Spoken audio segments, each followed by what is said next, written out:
Establishing connection to Science Night. Please stand by. Welcome back to another edition of the Science Night podcast. Tonight, we got a little bit of a different feel. The Sci-Night team is gathered around the parlor table, and we're going to talk about seances and spiritualism. But I think we should, identify ourselves to the spirit world and those that are listening. So my name is James, and with me tonight in this ghostly and oddly perfumed and wallpapered room is Steffi Boo. and Jason. Hello.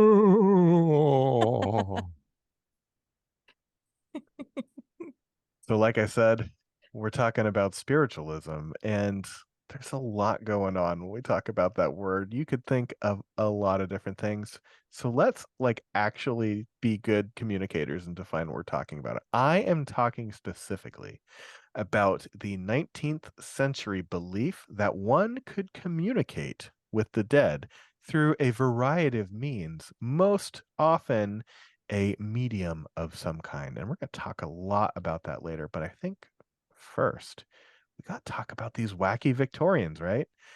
Steffi, what do you think about when you think about the Victorian era? Dresses. Yeah. And wooden teeth? Is that like the thing they had then? Maybe. I don't think so. But Obviously, history is not my background. but definitely dresses, right? Lots of layers and such. Jason, same question. Victorians. Perfumes to cover the smells. Yeah. Oh. Lots of wacky smells going on during the Victorian era, But that's for sure. Also, the rise of microscopy. Yeah. Oh, really? So that's what I think of, right? I think of Joseph Lister, right? And discovering how to use a microscope to understand cell structure. That's amazing. There's actually so much overlap with the Victorian era and science history. It's incredible. So the Victorian era is this weird turning point in history where we have the old world and the about to become modern world, but we have this borderland that is the Victorian era. Steffi, do you have your hand Can up? I just jump into my teeth comment? Yeah, Because go I just for it. Googled Victorian teeth. Were they wooden? And the first thing that came up was, why did Victorian brides have their teeth removed? I mean, what's the answer? In order for the husband to escape the costliness of future dental procedures. Oh, that seems to check out for sure. Yeah. Right. That's just called putting a fence around the law, right? That's all it is, right? That's all it is. It's just in case there's going to be some problems, let's just have them removed now, because it's so much easier to pull a full tooth out than it is to pull a rotten tooth out. That's true. Yeah. I've never done either. Okay. That's true. That checks out. Yeah, I'm back on board now. Yeah. For the record, I am not on board. That was a fun joke. That was a fun time. This is editor James coming in and saying, I am not on board with that. I'm not even sure it was fun, but it was definitely a joke. Oh. Well, that's true. So anyway, back to this weird, wacky Victorian era. It's two things coming up, and I think that's a good, all good turning points. You have some holdovers from the era before, and you have some of the proto of things that are coming. So like Jason said, we have the rise of microscopy. We also have the very beginnings of the germ theory of disease. So we have our good buddy Semmelweis washing his hands like there's no tomorrow, and everyone else being like, why are you washing your hands, you nerd? You can learn all about that on one of our old episodes when we talked about the Semmelweis reflex. It's not about water being too hot. It's about the science being too new, and everyone being like, what are we talking about? Anyway, moving on. We got x-rays. We got modern plumbing. We got modern heating systems. We got modern telegraph. We got all these things with the word modern. We got surgery. X-rays. X-ray people. We got x-rays. If you look at the first X-rays too, this goes back to like ghosts and everything. It looked eerie. Like people would be like, "This looks like ghosts." Yeah. It's so eerie. And oftentimes people who were X-rayed at that very, very beginning, like that bleeding edge of technology, became ghosts soon after because they were horribly Oh. irradiated. Oh man, just like the amount of radiation they were shooting into those people. Not great. There's a lot of things that happened in early days Yeah. of not understanding, right? You know what else we have in this like scientific era of discovery in the Victorian age? Science fiction. We got science fiction happening because we finally got enough science to fi. So, to all the people who loved our production of the Science of Science Fiction presented by Indiana Sciences, hey, thank those Victorians. It wasn't all like lace and stratified social settings. There's also some fun sci-fi happening. And we also have mass production. So this is like the first time that we can talk about the style of a particular age and actually have it be like pretty codified, because people were getting whatever was like available through the mass market. And this is when like mail order catalogs were becoming really popular. And there's just like this Victorian look because mass production of furniture, art, books, all this fun stuff is happening at the time. So we have like all these things swirling around on the like science and industry side of things. And then on the other side, I'm going to make it like on this other prong, there's no way that I'm going to be able to make this a smooth transition. And now we're talking about religion. So the Victorian age is when religion becomes a little more personal and a little less like codified by these large old traditions. And we can see that during the Second Great Awakening in the United States, which is when we have like revivalism and Protestants becoming even more Protestant-y. So we have the Burned Over District in New York, which if you read a lot about spiritualism, you'll see that repeated over and over and over. Basically, the idea is you don't need these big fancy churches to go to every night for mass. You can just hang out at home and read your mass-produced Bible or whatever scriptures are available to you, and that's fine too. So there is more of a personal view on Christianity, at least at this time in the United States. I have to throw all of these like things to make it so you know that we're talking about Protestant Christians in northern United States and not all people around the world. This is a very focused episode about the Victorian era. So we got like all these things, and we can kind of centralize it on this parlor, like this parlor that we're sitting in right now. Why don't we look around and see? It's just like a lot of knickknacks, a lot of accumulation. Steffi, what do you think about the wallpaper? It's a little busy for my taste, but what are you thinking? It's a little furry. Yeah, man, those Victorians love to put like velvet on their wallpaper, huh? Yeah. Like most people come into contact with Victorian era wallpaper when they are ripping it off of the old home that they bought and are feverishly trying to restore. It's usually like 3 layers deep, and you really got to use the cred cutter, get it off like right on top of that plaster, and then you pull the plaster off, and then it's just like another problem. Like, gosh. I was gonna say then your wall falls off. Yeah, I've done that. exactly. Yeah, sometimes just Victorian excessive. wallpaper is stronger than the plaster in which they use to create, right? Wacky Victorians. I think the problem is that most people don't remove Victorian wallpaper with absinthe. That's what you need to do. You need to remove it with absinthe. Yeah. Not wallpaper remover.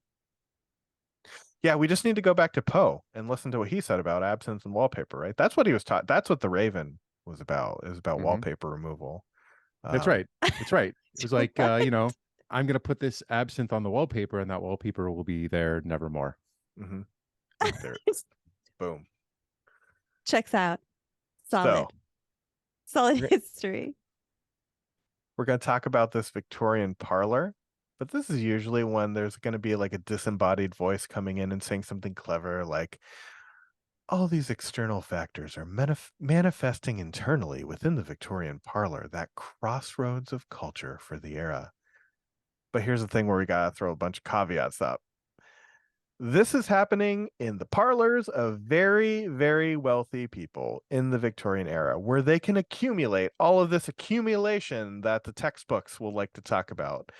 Because here's the thing about these wacky Victorians, they were like the epitome of pack rats. They collected everything, like postcards, furniture, art in quotation marks, because it was usually like mass-produced prints of landscapes, usually of Greece, because they are extremely Caucasian. I cannot tell you enough how much they just loved Roman Greece at this time. So we have busts of notable people just like clogging mantles. We have like fancy looking clocks and so many doilies. Just like the doily industry at this time was making and breaking the American industrial magnates of the era. So anyway, the Victorian parlor served as the crossroads of culture, where the external factors of science, industry, and religion manifested in the internal culture of Victorian homes.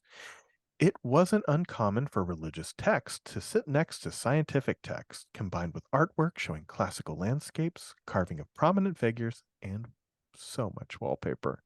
Like, seriously, so much wallpaper. If you look at any Victorian wallpaper, you're going to be like, there's a lot of patterns happening. I was told that one pattern is plenty, but there's like 30 going on. The wallpaper is not matching the carpet, and there is a separate pattern on every piece of furniture that is all these rooms.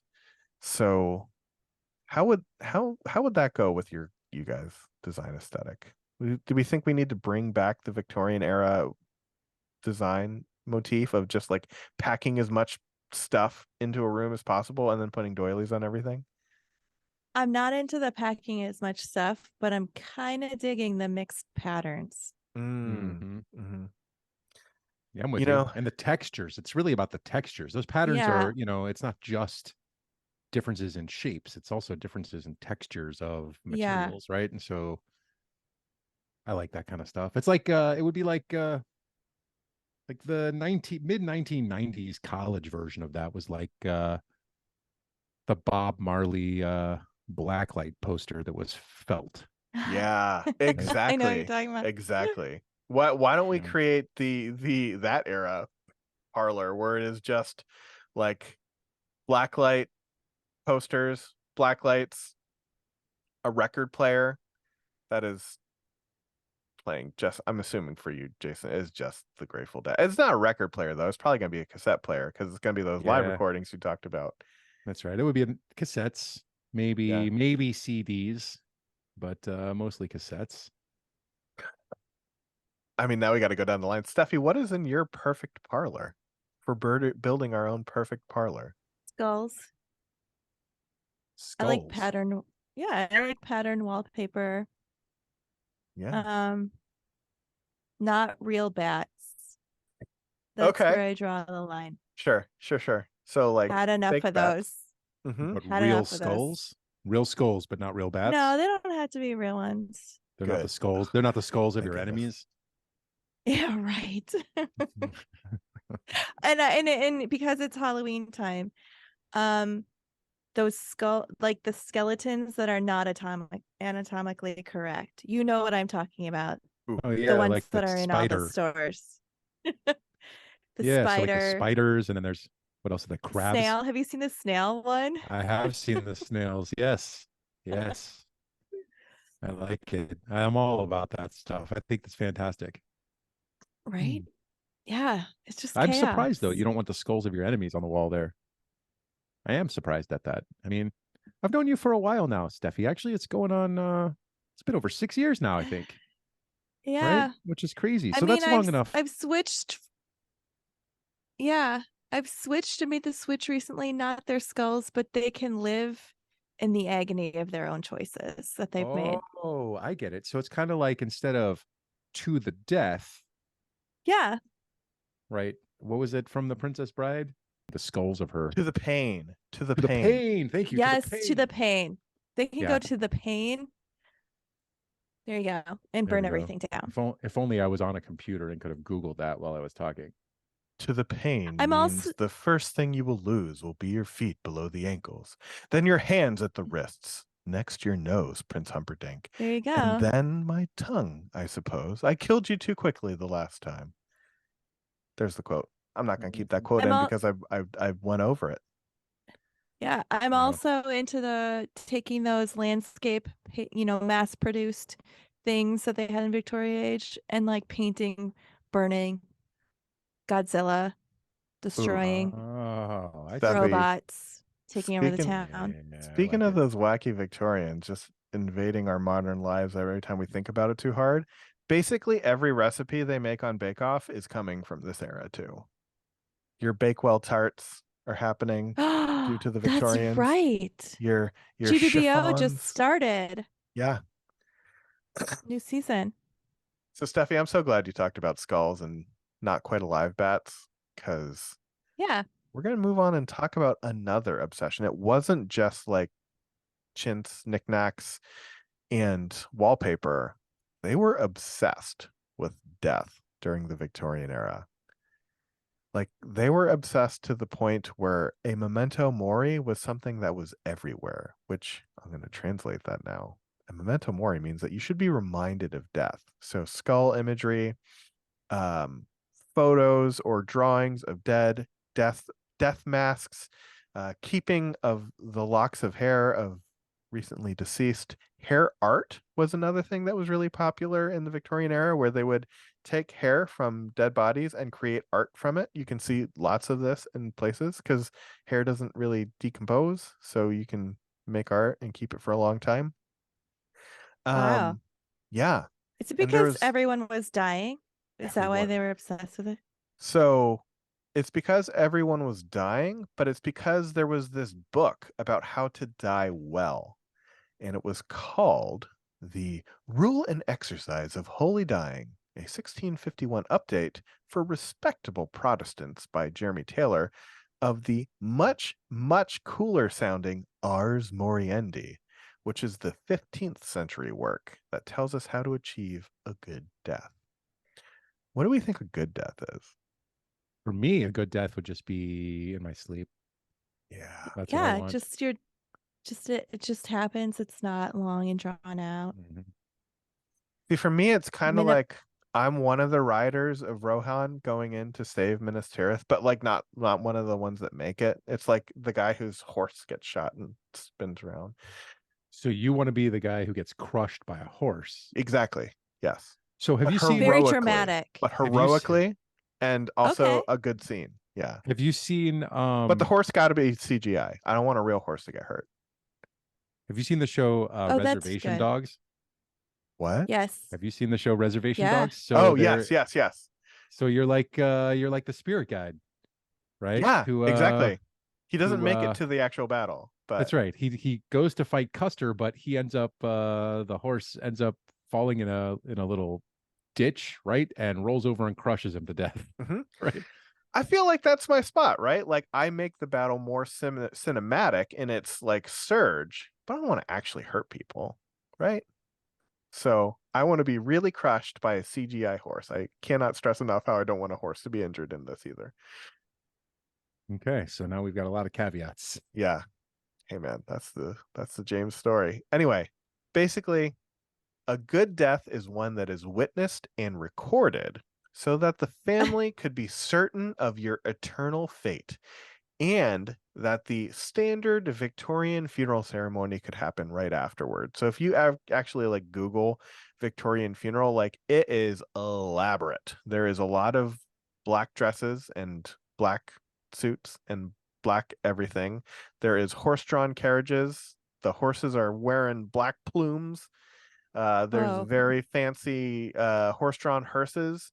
Basically, if you've ever ridden Disney's The Haunted Mansion, you've Mhm. kind of seen the trappings of a Victorian funeral service. Like, it's super elaborate, it's super codified. There's not a lot of wiggle room in what you're doing. This is where like the American tradition of having a wake or a viewing is coming from this era.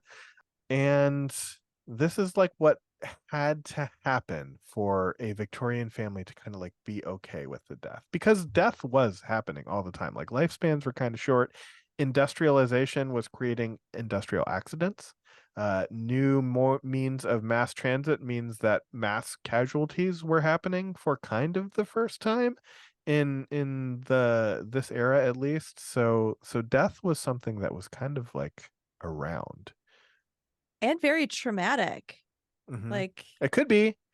to the way those accidents are happening and the way you find people from. I mean, that's a lot Yeah, but compared to what they had before. in the early part of this, it was all still kind of happening locally, right? So like you could have an industrial accident at the boot black factory you were working at. I couldn't think of something that wasn't like a non-Dickens pull from that.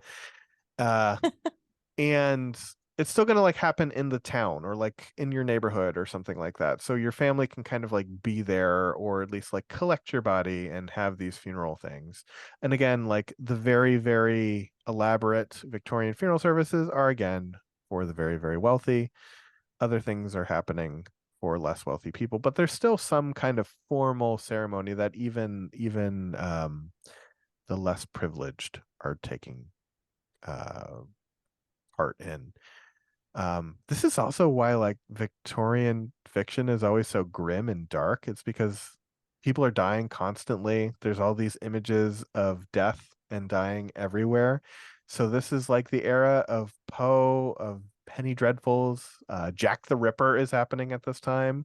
There is Oh. mass reporting of these casualties, so it's just kind of like everywhere. So newspapers and the Telegraph are super prominent. So it's just like it's all happening in your face all the time. Talking about Poe, if you want to connect this back to science at all, which I'm going to do right now, Do it. Poe was a longtime resident of Baltimore, Maryland.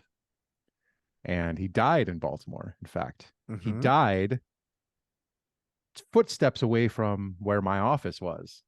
Actually, that's not true. He was found What? unconscious footsteps from where my office was when I was a postdoc and then taken to a hospital where he died. Or like a plaque or something there? Yeah, I was No, just it's gonna ask the same it's just thing. well known that that Oh. street corner is where he was collected. Should Just north of Fells Point in Baltimore, which is the oldest part of the city. Mhm. Not surprising. Yeah. Wow. Yeah, pretty cool. It's where the rats are as big as Cocker Spaniels. Something like that. Mm. Should we fund a plaque at the spot where he was found unconscious? I mean, we could talk about that for sure. Maybe we should do a science night fundraising campaign for a plaque in honor Why of not? Poe. Why Yeah. not, right? I feel like we could get a list of random plaques. Yeah.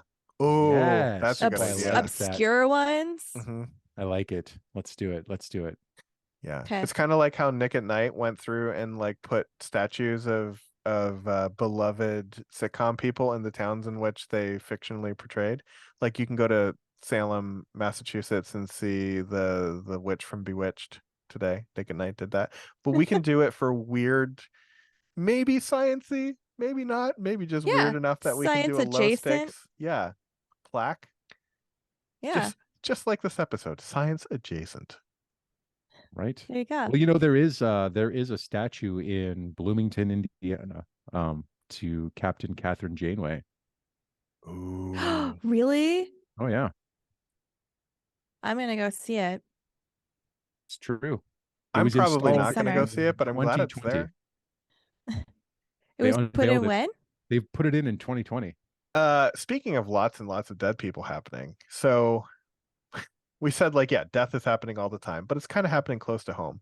The thing that changes that in the United States, at least, is the US Civil War, which is like a turning point Ooh. within a turning point. It's like boxes within boxes. Because here's the thing. Lots of stuff happened in response to the US Civil War, and we're not going to talk about any of it except for the amount and manner of death that occurred. That is our takeaway we're going to pull from the Civil War right now. Maybe if we like this, we like doing this and we do more like science history, we're going to use the Civil War as a turning point for more other things because there's like technology, transportation, communication, embalming that's all happening now. But all we need to know is that like a lot of people died in very bad ways very far away from home. and abolition, I think, is the number one. There's not a lot of Yes. science around that, but No, for no, our no. history podcast, that would be great. Yes, I agree. But let's just, they're the two greatest things to come out of the Civil War were abolition Oh, sure. and the Missouri-Kansas football rivalry. Oh, That's it. I just hear that all the time. I feel Yeah. it's like on a 3 to 4 week schedule right now. You know, Something like that.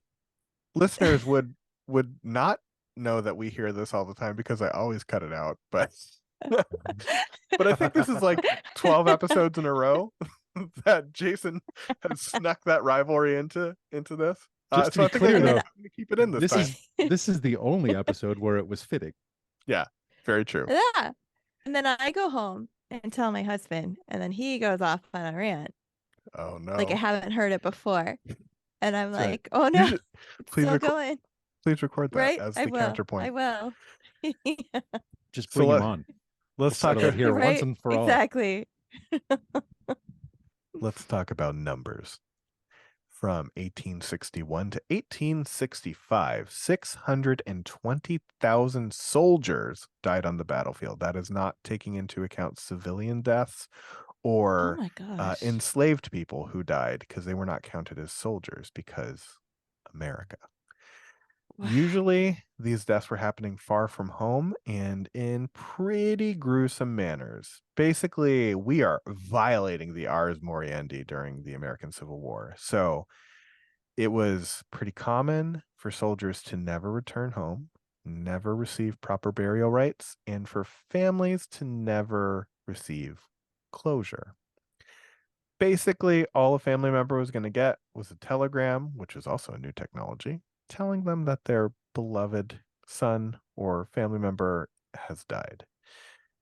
And this created a bit of a demand. If there's anything we know about those Victorian industrialists, if there's a demand, they're gonna capitalize on this somewhere. So there was a desire to know the status of someone's eternal fate. And for the rest of the episode, we're going to talk about the way that people cashed in on this demand to know Wow. what was happening. But I think as we walk boldly into the good night of the ad break, we're going to leave with a quote from folklorist, Vermont historian, and one of my favorite people in the world, Joe Citro, to set the stage. During that dark time, the population of the spirit world took a dramatic jump. Demand for spirit communication spiked because grieving families were eager for news of dead loved ones. The co-founder of Good Pods. If you haven't heard of it yet, Good Pods is like Goodreads or Instagram, but for podcasts. It's new, it's social, it's different, and it's growing really fast. There are more than 2 million podcasts, and we know that it is impossible to figure out what to listen to. On Good Pods, you follow your friends and podcasters to see what they like.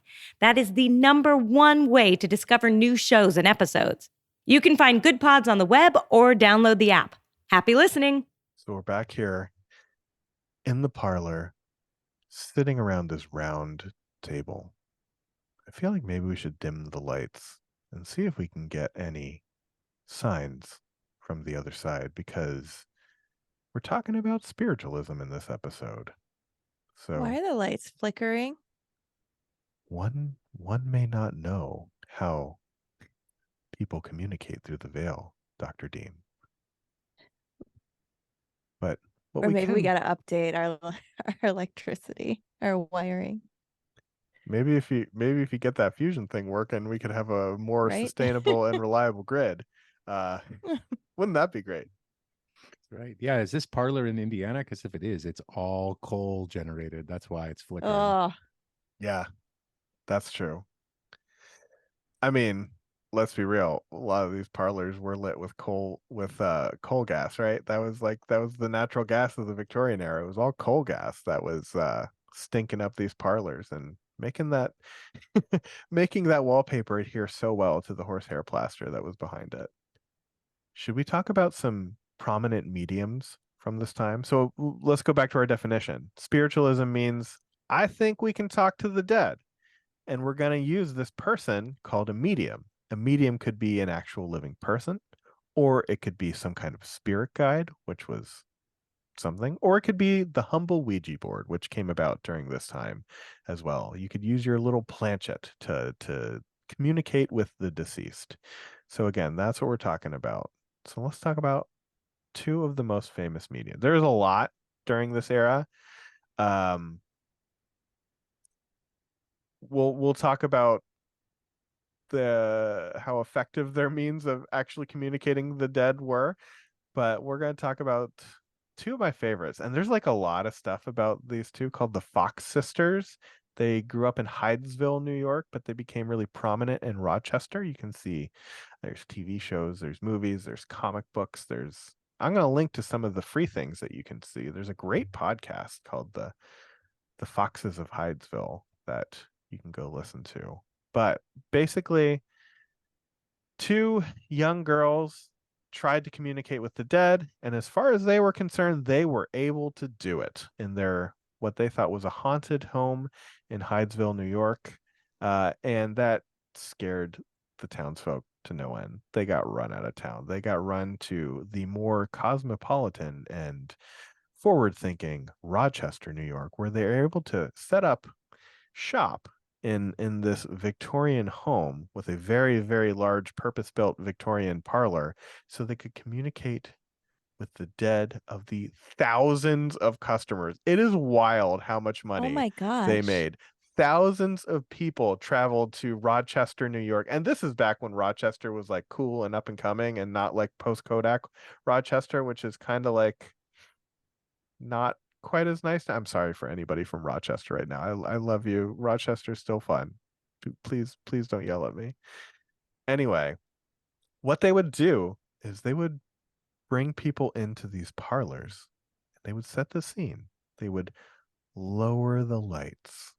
They would play some ominous music, and they would talk to you in a floaty voice, as I am doing right now, so that you think I am weird enough to be able to communicate with the dead. And then there would be a series of rapping that you would hear to answer the questions that you were trying to broadcast through the veil. If you were to choose a medium, who is it going to be, Jason? Oda Mae Brown, Why is that? Tell me why. because she was the greatest character in the movie Ghost. That's true. Right. Not Lydia Dietz? I No. think that could be fun, right?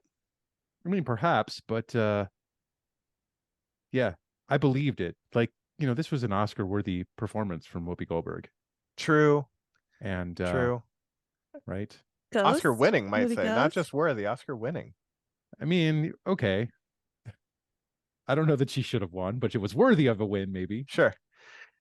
I I feel like my medium of choice would be from the same movie, the clay in that scene where they're Yes.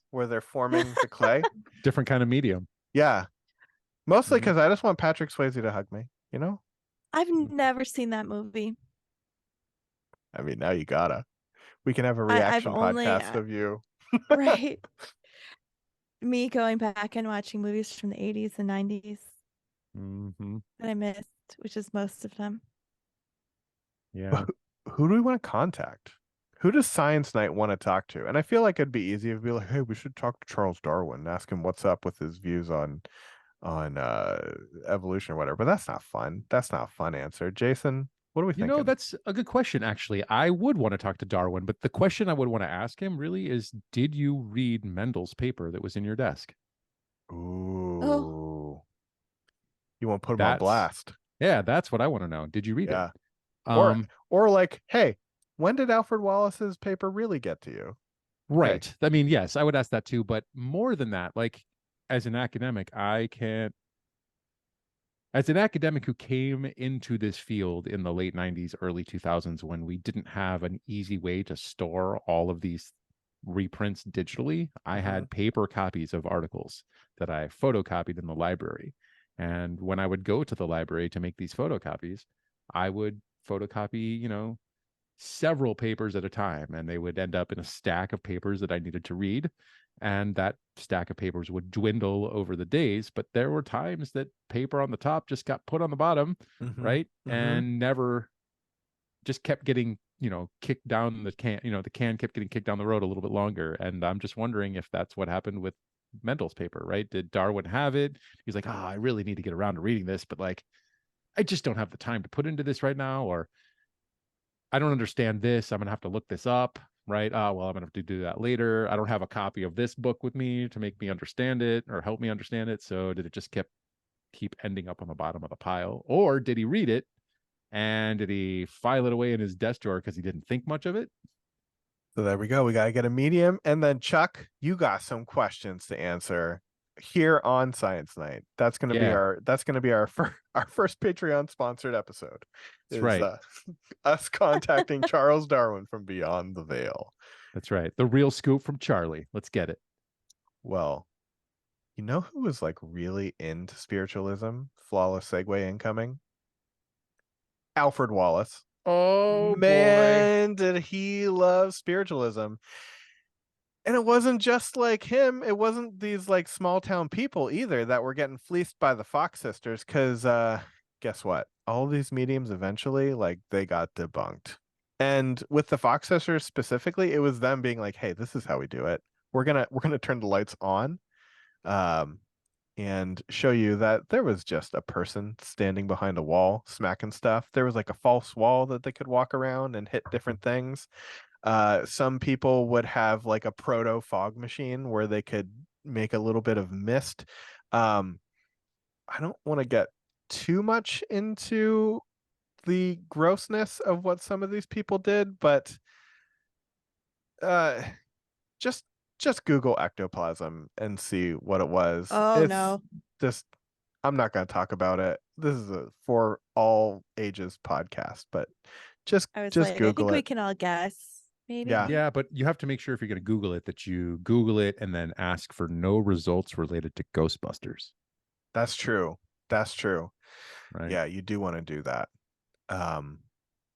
But it's like easy to dismiss this as like, oh, these random people were just sad and they went. But there were some pretty prominent folks. We talked about Alfred Wallace specifically, but Mary Todd Lincoln, Thomas Edison, Leo Marconi, they were all big into the spiritualism game. Tommy Edison was there in New Jersey doing what New Jersey people do, trying to make machines that talk to the dead. You can probably still see that in Asbury Park to this day. But they were all really into it. Mary Todd Lincoln was into something called spirit photography, where she would get herself photographed, and then the like medium, who was a photographer who was very good at transposing or double exposing film, so it looked like Abraham Lincoln was standing behind her in a ghostly image, but it was really just trick photography. Again, something you can see on Disney's Haunted Mansion attraction, which you can go on right now if you want to, I guess. It's called a Pepper's Ghost. Are you telling me that Thomas Edison invented the electric light bulb just so it could flicker? Yes, probably. Mm-hmm. I mean, what else? Hold on. Invented meaning filed the patent. Correct. Something that was already invented. Yes, let's be clear. Now, that said, let me further that. Do you think he patented the system for electrical distribution just so that it could flicker in multiple places? There we go. Yeah, and he killed that elephant too. People don't talk enough about how Thomas Edison killed an elephant in Chicago. That's right. Wait, I mean, what? To be honest, oh yeah, go for it, James. I don't know about that. First, give me the thing. Which was he? He was the AC or the DC? I don't remember, but this sounds more like Marvel than DC, if you're asking me. Okay, so he was Mr. AC, and he was showing how dangerous DC is by using it to electrify things and kill them. So he killed an elephant at the 1890 the Chicago World's Fair in the 1800s. The Columbian Exposition. He famously killed an elephant to show how dangerous the competing distribution system was. And that elephant is who I want to contact through Oda Mae Brown. Yeah. There we go. And I want Chuck Darwin to be riding No, on it. Edison advocated for DC current. So AC he was was the dangerous one. No, DC was. That's why I'm trying to figure this out. I'm just saying he killed an elephant. I'm That's just saying it's not wild. going to be DC. It's going to be Marvel. This sounds more Marvel than DC Yeah. to me. Well, no, I don't think Marvel Yeah. would kill an elephant. They're not dark enough. Maybe you're right. Maybe Yeah. it is DC.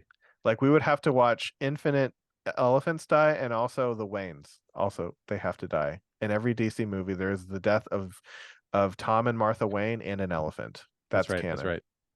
Yep, that is canon. I agree. Okay.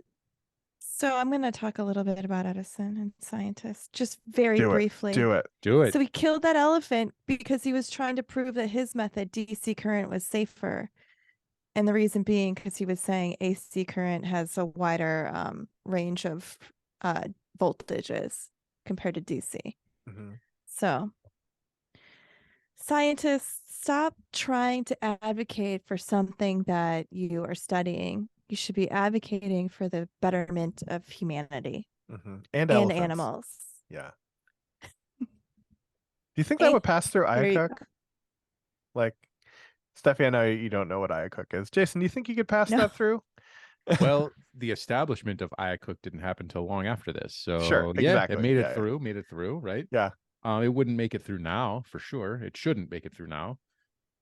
Actually, it would be easier to get a protocol approved where you electrocuted people Mm-hmm. than it would be to get if you were gonna electrocute animals, and that's because an animal can't refuse consent. Exactly. Right? A human can consent to that. Now, any human that would consent to that, there are issues there too, right? I mean, Sure. Is it a coercive consent, or is it really by their own free will and accord? And if it is by their own free will and accord, like, what are they going after, right? Mhm. Like, are we talking about experiments like back to Ghostbusters, right? Peter Venkman, right, with his electrocution studies that he was doing, which were totally unethical, by the way, because regardless of what the male student would answer, he would electrocute the male student. But whatever the female student who he was flirting with would answer, he would tell her she had the right answer. And so totally unethical. But still those things, those kinds of experiments, it wasn't unusual to think about that in the mid 80s when that movie came out. Probably is a little more unusual to think about it now. Man, We have IRB approval. Talk about another flawless segue, because right now I want to do like a brief aside talking. So we talked about how like science and technology created the Victorian era. They vacated like this weird pre-modern era, and that is like kind of what allowed spiritualism to kind of take hold, right? All these things were happening, but I want to talk about the specific experiments that came about in response to spiritualism, because there was some people got super into the idea that one could like scientifically prove the afterlife because they have these mediums that are talking to the afterlife. Because again, like this was totally accepted at the time. There were some people trying to debunk it, and that happened more and more often as time went on. But at like the very beginnings and the high point of this, when there were actual newspapers devoted to spiritualism, this was accepted. So that's why I kind of take umbrage when people use like people dabbling in mediums as a way to discredit their scientific work. Specifically with Alfred Wallace, this happens all the time. He's like this kooky guy because he was real sad that his brother, wife, and son all died. And I mean, like, America was messed up at this time. The Civil War had just happened and people were real sad. So I think it's like unfair to make fun of them too much. Except for the wallpaper. That I'm 100% on board with. But does anyone know about the 21 grams experiment? Because that's something that's ever come up. No. Yeah. So you might have heard about it. You just never heard of its name. But basically, this is 1907. Duncan McDougall, who was from Haverhill, Massachusetts, which is not too far from me, he basically thought that you could weigh the soul to prove that the soul existed, right? So this is when I have heard of this, but very Yeah. briefly. Okay, go. And this More is like detail. one of the things we've been talking about a lot is like the unexpected things to come from these experiments that seem like kind of pointless. So he basically had animals and other patients that were close to the end of life on this very, very precise table. And at the time of death, he kind of found that the subject would lose about 21 grams, and he hypothesized that this was the weight of the soul. Um, in reality, a lot of things are happening at the time of death that could change a very, very, very precise uh, measurement system. But from that, we got like a way more precise way to measure things. So there's like the unexpected outcome, but you can read all about that. I'm not going to go into the 21 grams experiment, but that was like directly in response to and in support of spiritualism. But then there was like some guys that were like, this is real dumb. Why are we doing this? I'm gonna make it my entire career to like debunk these things. And sometimes it was like accidentally I became a debunker because I wanted to like prove that spiritualism existed, and you just get so downtrodden after time after time after time of it being debunked. So that's what happened specifically with Arthur Conan Doyle, who created Sherlock Holmes. He convinced Scientific American to have a $2,500 sponsored prize where if a medium could come in to a very strict test site and show that their mediumship worked, they would get this prize. It was never awarded. Every time somebody came in, it was totally debunked because if they're not in their own parlor where they can do their parlor tricks, it's just not going to work. And then famously, Harry Houdini, the handcuff guy, who made his career of sleight of hand and getting out of tight situations and like a little bit of magic, right? He's like, hold on. This is like people exploiting very sad people for their money. So he made it like towards the end of his life, he made it his life's work to just discredit spiritualists. And you can read a lot of really good books about that.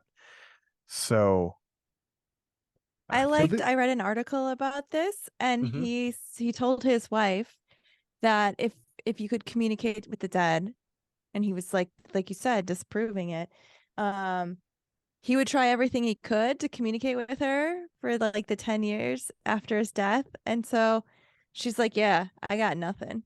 Yeah. There's Yeah. nothing happening. So this sounds like a Victorian era version of Penn and Teller Fool Us.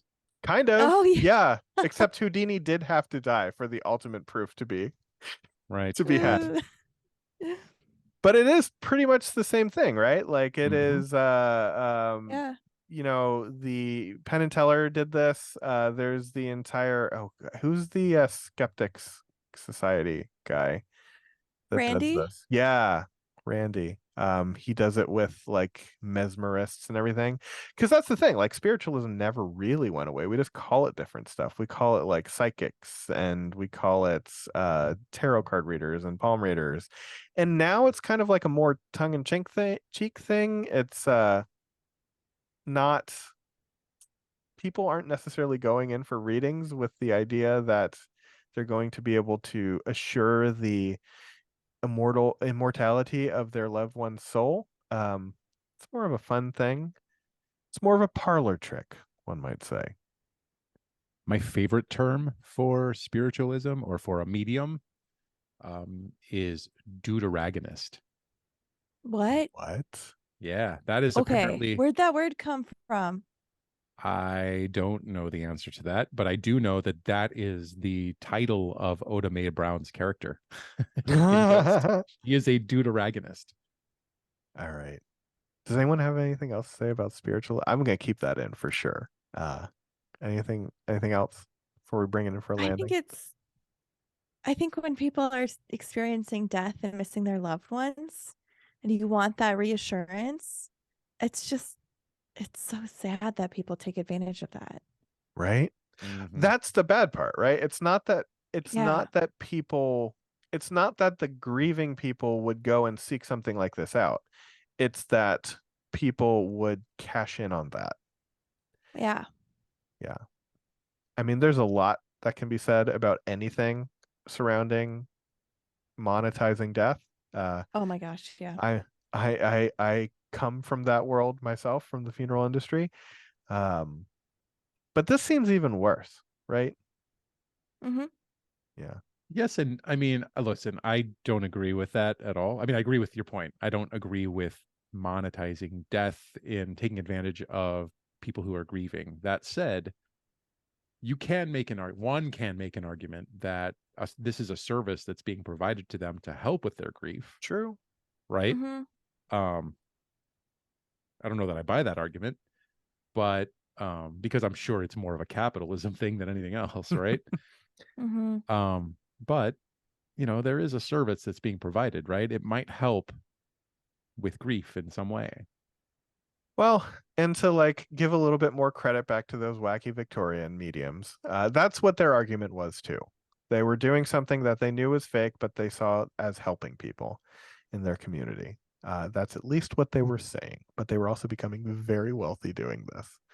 The Fox sisters traveled all over the world as mediums and made a lot of money in Rochester, New York. But anyway, I think it's time that we close the veil and come to the end of another edition of the Science Night podcast. And we had so much fun talking about these wacky Victorians and their wallpaper. So if you like this and you want us to do more about it, tell us, send us an email. You can find all the information we have on our social media. So why don't you follow us on social media? If you want to follow me, my name is James. You can find me on x.com at James_Reed3, where I will be sharing my adventures in postseason baseball, where you can hear all about the Philadelphia Phillies, which I don't know, maybe there's only 2 games left and you won't hear about it for much more, but that's where you can find it. Steffi, where can everybody follow you? You can find me on Twitter X. I don't know what to do on that site anymore. Blue Sky. I'm on Blue Sky now. Oh, okay. Other things. Yeah. What's your Mastodon handle? They're all Steffi Deem with There we 2 go. Fs. So download a microblogging site and search Steffi Deem. See what happens. Yeah. Jason. Sounds like Steffi needs a link tree. Ooh. You could also visit our link tree. Jason, where can people contact you through non-veil related means? I'm still on Twitter X. You can follow me there at OregonJM, but right now it's just a depressing shit show. So forgive me. I mean, it's always been that. It's just more depressing right now. My audio's gone. Right. Well, we heard that, so we're good. yeah. Steffi has slipped between the veil. But I think she would want Dr. you. Deem, can you hear us? I think if she was able to communicate from beyond the veil, she would want you to follow I can't hear you. the Can you podcast hear me? at Sci-Night Pod on Twitter and Sci-Night at Threads. You can visit our home on the web, sci-night.com, for past episodes, links to the people we talk about, the stories we talk. Nope. Links to the people we talk to and the stories we talk about, and our merch. We got new merch. Go ahead and buy it. It's great. There's so much to see, and you can see it all at sci-night.com. We will be back with a very special Halloween episode on the 31st of October. But until then, I don't know a seance thing. I would say a seance thing if I wanted, but I don't know. I'm hearing from Dr. Deem from Beyond the Veil. What does she say? She says, "Damn, James, what the hell did you do to your hair?"